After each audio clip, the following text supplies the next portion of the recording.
In today's episode, we reveal a shocking family secret. What begins as a hidden affair between a wife and her brother-in-law spirals into tragedy, leading to murder and tearing the family apart. Join us as we explore the complex mix of betrayal, passion, and violence that resulted in this heartbreaking crime. Grace Turner, 36, was a respected figure in Edmond, Oklahoma, known for her unwavering commitment to her family, church, and the youth she mentored as a youth pastor. Her days were packed with Sunday school lessons, youth events, and charity fundraisers, keeping her deeply engaged in her community. Grace lived with her husband, Eric, and their 2 children in the suburbs of Oklahoma City. As a devoted youth pastor, she not only taught biblical lessons, but also offered support to teenagers and young adults, helping them through difficult moments. Grace was a respected figure in the church, admired by friends and colleagues for her grace, sense of style, and unwavering loyalty to her family. Despite Grace's seemingly perfect life, her marriage to Eric had grown distant and troubled. Eric, 39, was a missionary focused on Southeast Asia, spending 8 months of the year abroad. His demanding work left him away from home for long stretches, forcing Grace to handle most things on her own, without his presence or support. Over time, the long periods of separation began to take a heavy toll on their marriage, which grew increasingly distant and emotionally disconnected. Though Eric was well respected in their faith community for his reliability and commitment, he often remained emotionally distant, causing their bond to weaken. It became clear to Grace that Eric placed his missionary work above their relationship, and she started to feel a deep sense of emptiness, particularly in their intimacy. Even when Eric was home, the connection they once shared had faded, leaving only a polite but distant partnership that left Grace feeling increasingly isolated. In her loneliness, she found herself drawn to Eric's younger brother, Max Turner. Max was everything Eric was not: adventurous, charming, and with a rebellious side that added an exciting spark to her life. At 38, Max worked as a carpenter and had a troubled past, including several arrests for drug use and possession, which made him the black sheep of the family. However, his charisma and laid-back nature brought a sense of excitement and passion into Grace's life. Their connection began with simple chats at family dinners and casual visits where Max would lend a hand with household projects. Eventually, their relationship escalated to secret encounters whenever Eric was away. Soon, Grace and Max's bond developed into a passionate affair. In the days leading up to her death, Grace felt more alive than she had in years. The secrecy, the thrill of their forbidden encounters, and the escape from her everyday life gave her a sense of freedom she hadn't experienced in a long time. Grace hadn't felt this level of excitement in years. Despite her strong Christian faith, she struggled with the guilt of betraying her husband. Still, she found herself drawn back to Max, feeling youthful and energized whenever she was with him. Little did she know this affair would ultimately lead to her tragic death. On the evening of May 26, 2011, Grace Turner's body was discovered in the bathroom of her church in Edmond, Oklahoma. The church, a place of comfort and familiarity for many local families, stood silent as the last lights were switched off for the night. Around 8:30 p.m., Donna Chambers, the church's part-time custodian, found Grace in a small, locked bathroom stall. Donna had arrived late to finish some cleaning and was surprised to find the bathroom door slightly open with the light still on, as most of the church staff had already left for the night. When she stepped inside, she noticed Grace's feet visible beneath the stall door. A sense of unease washed over her, and after a gentle knock with no response, Donna called out. All she heard was silence. Donna slowly opened the stall door and was met with the shocking sight of Grace slumped over, her head resting against the wall, with a needle on the floor beside her. In a state of disbelief, Donna later told police that her mind was racing as she struggled to process what she was seeing. Her hands trembling, she quickly backed away from the stall and pulled out her phone to dial 911. When Donna made the call, her voice trembled, strained, and uneven, but she managed to provide the dispatcher with the details of her location and what she had discovered.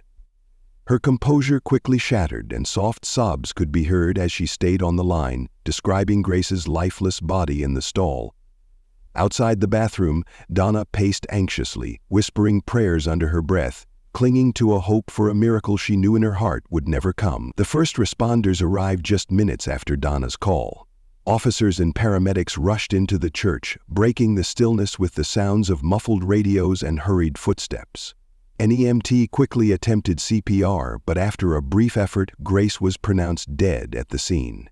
The officers at the scene quickly took note of the surroundings. Grace was found with a needle beside her, but there were no obvious signs of injury or a struggle. At first it seemed like an accidental overdose, an unexpected and shocking outcome, especially given her reputation as a respected youth pastor and active member of the church. Still in shock, Donna told the police that Grace had never shown any signs of drug use. She insisted that something felt off, believing that Grace would never be involved with drugs. The officers listened carefully to her concerns, but the scene still pointed to a tragic accident, at least for the time being. The full investigation, however, was just beginning.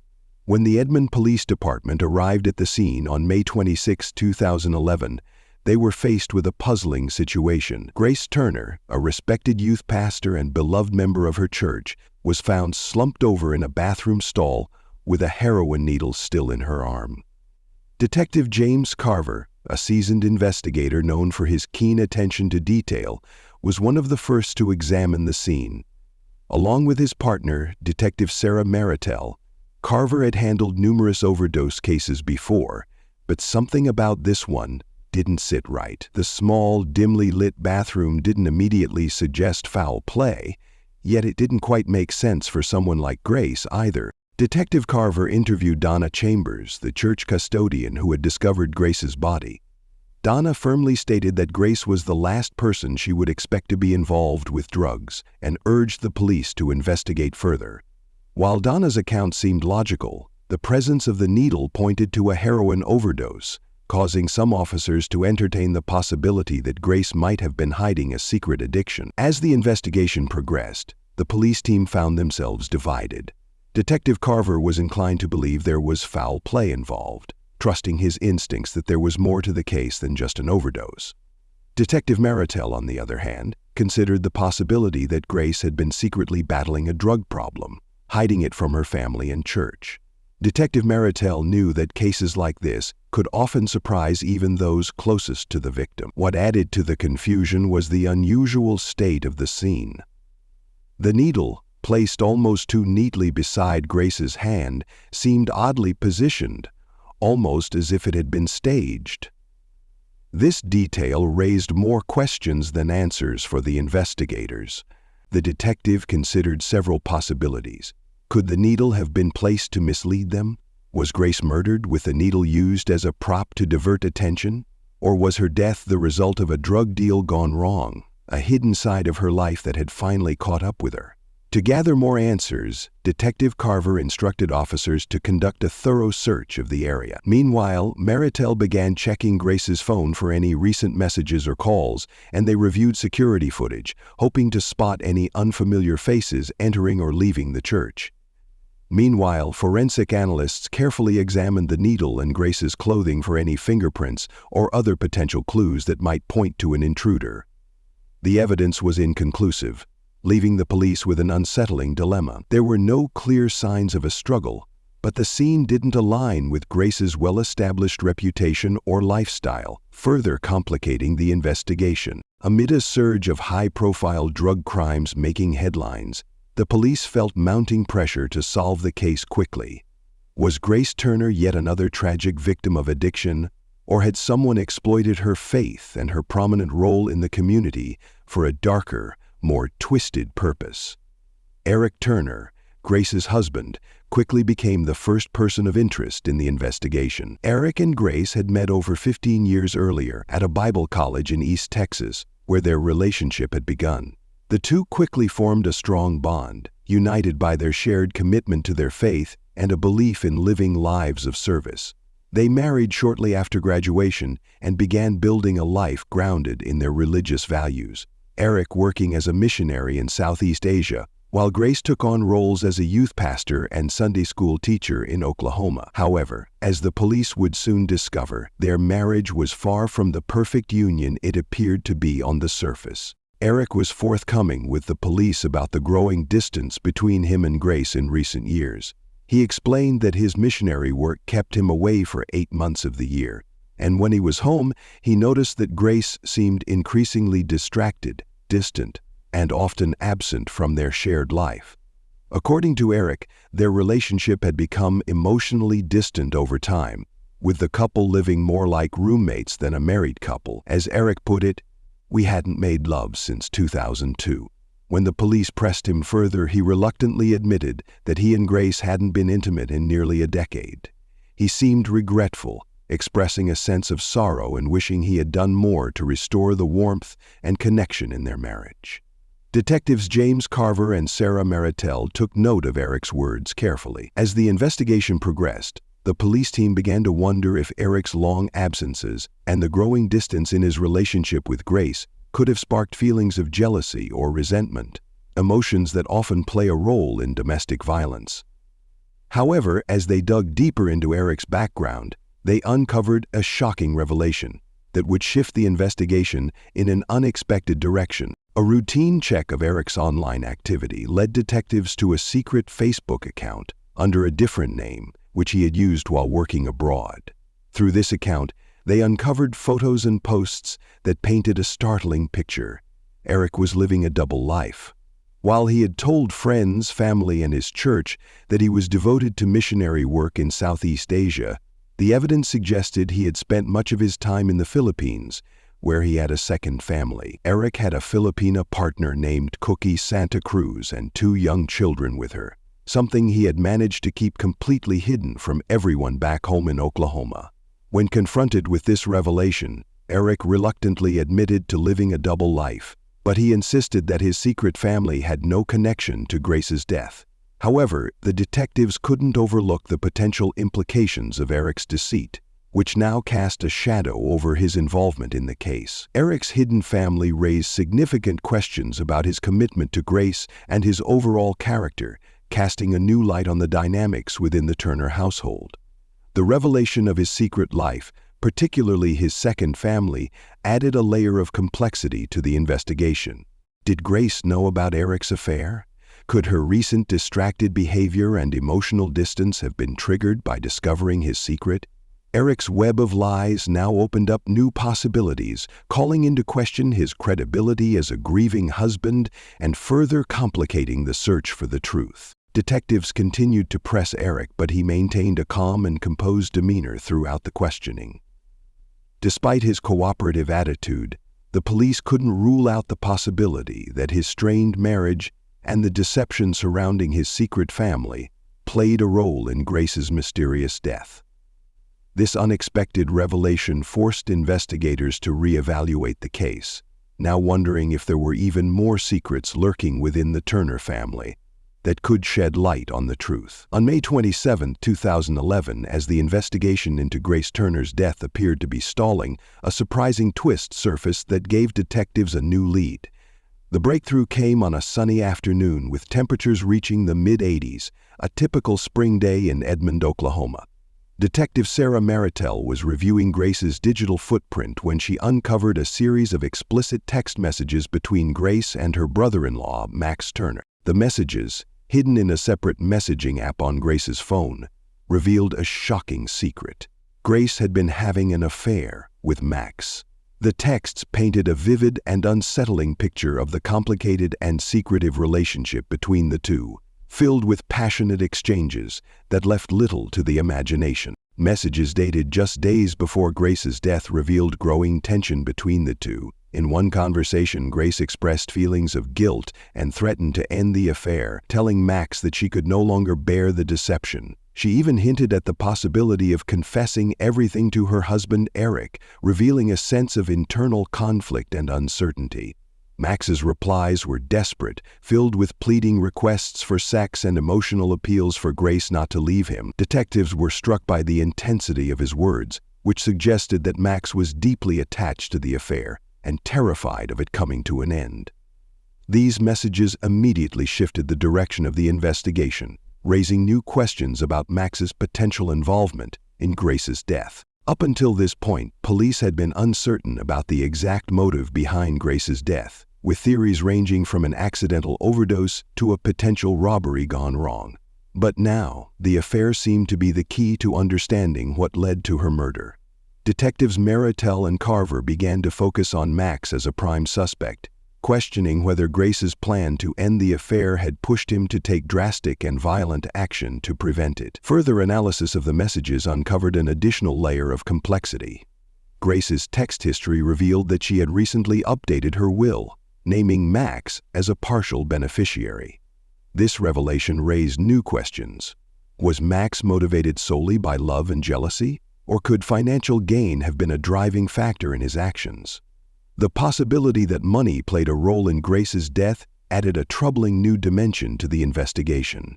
Could Max have been motivated by financial gain in Grace's death? With this new angle, detectives became more convinced that Max had both a personal and possibly financial motive.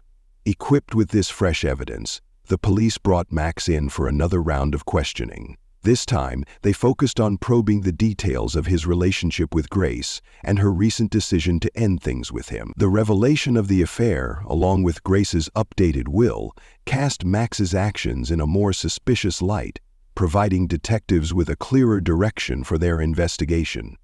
What had initially seemed like a puzzling case with few leads was now beginning to take shape, with the affair and the will update emerging as crucial pieces of the puzzle. Max Turner, 38, had a complicated legal history that further deepened the suspicion surrounding him. Max was known for his rugged charm and outgoing personality, but he also had a rebellious streak. Over the years, he had been arrested multiple times for drug offenses, earning him a reputation as the black sheep of the Turner family. Despite his legal troubles, Max often managed to find his way back into his brother Eric's home, where he remained a frequent presence at family gatherings and even helped with home improvement projects when needed. Max's troubled past only deepened the suspicion surrounding his involvement with Grace. During questioning, he admitted to the police that he and Grace had been having an affair for over a year. He explained that it began innocently, with Grace confiding in him about her marital struggles with Eric while they were alone together, she in the bathtub, and he offering a listening ear. Max described Grace's marriage as growing cold and distant, with her feeling neglected and lonely. He claimed that when she approached him, he found it impossible to resist, even going as far as to describe himself as a sex addict who struggled to control his urges. According to Max, their relationship, which began as a form of emotional support, quickly escalated into a physical affair. Max explained how their affair continued in secret, with Grace taking full advantage of Eric's frequent absences on mission trips. During these months-long trips, often seen as an excuse for Eric to be with his own mistress, Max and Grace had the freedom to act on their desires. They were careful to keep their relationship hidden, especially from Grace's children, taking every precaution to avoid being caught. Max revealed that they would often meet at motels along Route 66, or sometimes even have sex in the open air in the back of his pickup truck, choosing secluded spots far from prying eyes. To keep their affair under wraps, they communicated through disposable phones, used exclusively for their secret exchanges. They avoided public places in Edmond and agreed not to text each other on their regular phones, taking extra care to keep everything hidden from Eric and others in their tight-knit community. According to Max, Grace would make excuses to her children, telling them she was attending church meetings or running errands, using her role as a youth pastor as a convenient cover for her absences. As he recounted the affair, Max seemed strangely detached, almost casual about it. Detectives noted how he portrayed himself as a man unable to control his sexual desires, while casting Grace as the one who initiated the encounters. Despite his claims of addiction, his tone seemed more like an attempt to justify his actions than an expression of true remorse. Max's troubled past, coupled with his statements about the affair, gave detectives enough cause to consider him a prime suspect. As they delved deeper, they began to view his potential role in Grace's death with growing suspicion. Meanwhile, Lillian Harper, 34, had been one of Grace's closest friends for more than a decade. The two women had met in Bible college, where they quickly bonded over their shared dedication to church work and a similar sense of humor. Through study sessions, worship events, and long conversations about faith and life, Lillian and Grace grew inseparable. Lillian quickly became someone Grace trusted deeply, and their bond remained strong even after graduation. Lillian took on a key role in Grace's church activities, assisting her with various projects. She supported Grace's work as a youth pastor and helped with Sunday school programs and outreach events, cementing their close friendship. During her police interview, Lillian shared details that revealed the complexity of her relationship with Grace. At first, she described their bond as strictly platonic, but when detectives pressed her about their college years, she hesitated. Eventually, Lillian admitted that she and Grace had briefly experimented with a sexual relationship while at Bible college. However, they both agreed to remain friends and move forward as confidants, leaving that part of their past behind. For years, Lillian had hoped that their friendship might evolve into something more, but Grace's commitment to her family kept their bond firmly platonic. However, Grace's affair with Max Turner had a profound impact on Lillian.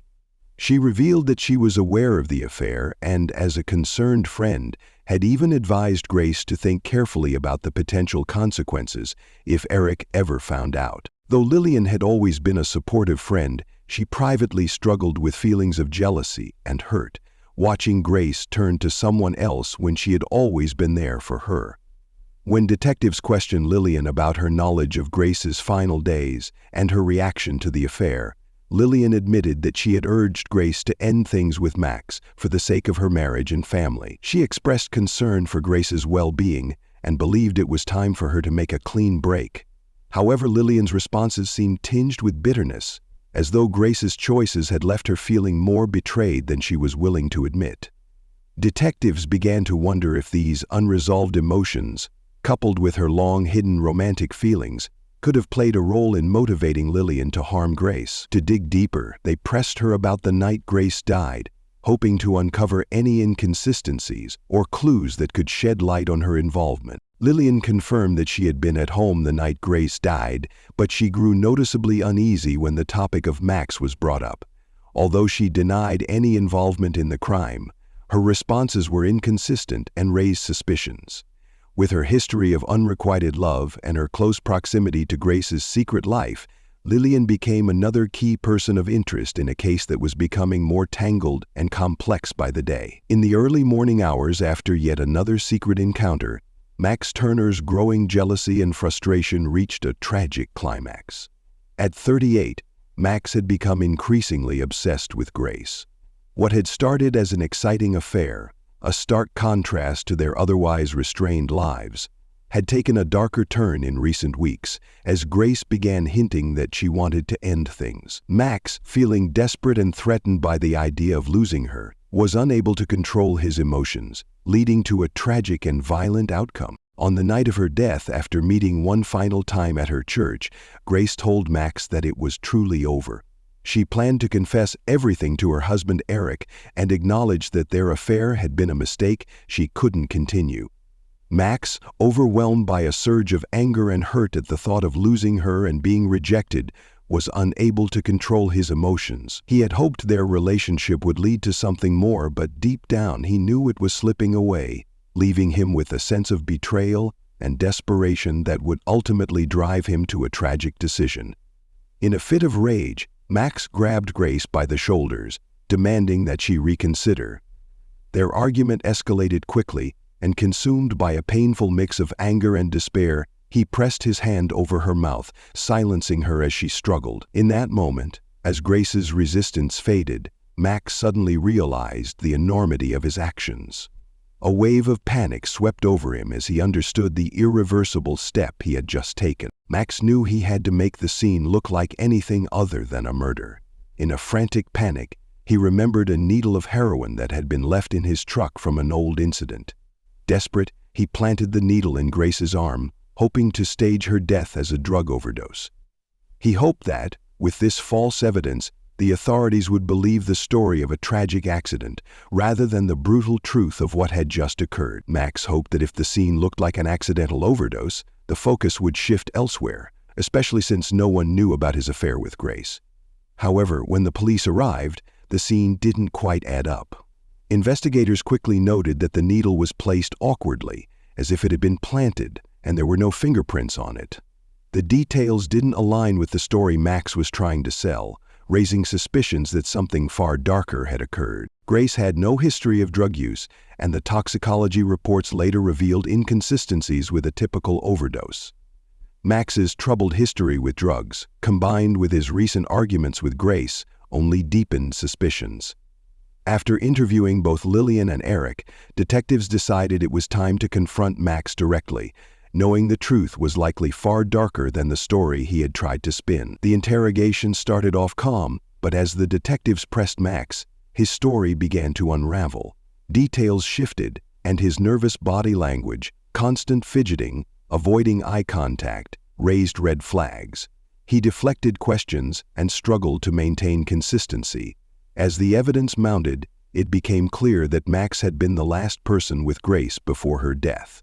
With suspicions now solidified, the detectives made the decision to arrest him. When officers arrived to place him in custody, Max was visibly shocked, mumbling that Grace had loved him. The reality of his actions seemed to hit him in that moment, as the handcuffs clicked shut around his wrists. For a brief moment, he appeared defeated, as though he was finally grasping the full weight of his crime. The brutal betrayal he had inflicted not only on Grace, but also on his own family. In March 2012, the courtroom was thick with anticipation as the jury deliberated. After months of legal proceedings, the fate of 38-year-old Max Turner now lay in their hands.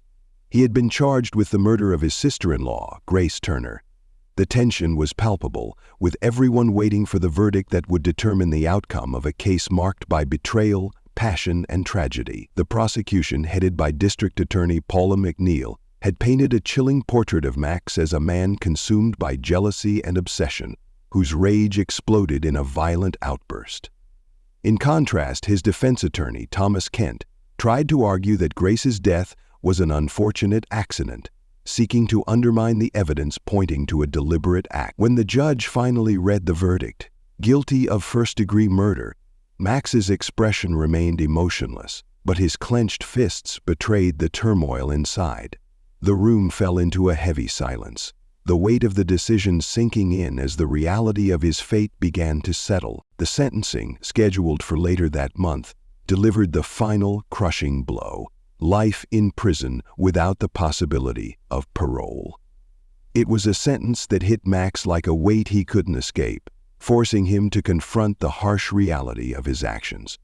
Throughout the trial, Max had tried to keep his emotions in check, but now, as the gravity of his fate settled in, his resolve began to falter. Behind his stoic exterior, the truth of what he had done to Grace, to his family, and to himself finally seemed to break through. He maintained that he had only wanted to be with Grace, never intending to hurt her, but as he sat in court, the overwhelming truth gnawed at him. His desperate actions had taken her life. The prosecution had expertly laid out how Max had staged Grace's death to appear as a heroin overdose, preying on her spotless reputation and lack of any history with drugs to mislead investigators. The cold, calculated nature of his actions was impossible to deny. Every attempt to justify his behavior only made the reality of his crime clearer. In his pursuit of control over a love he couldn't have, he had destroyed everything: Grace, her family, and his own future. That, combined with the evidence of their affair and Max's troubled history with drugs, convinced the jury that his actions were driven by a dark obsession, not an accident or moment of impulsive rage. As he sat in the courtroom awaiting sentencing, Max's mind wandered back to the early days of his affair with Grace, the secret excitement, the thrill of their forbidden connection. But now it all seemed distant, tainted by the irreversible consequences of his actions. What once felt like passion now felt like an empty, painful echo. The love he had so desperately clung to had led him to ruin.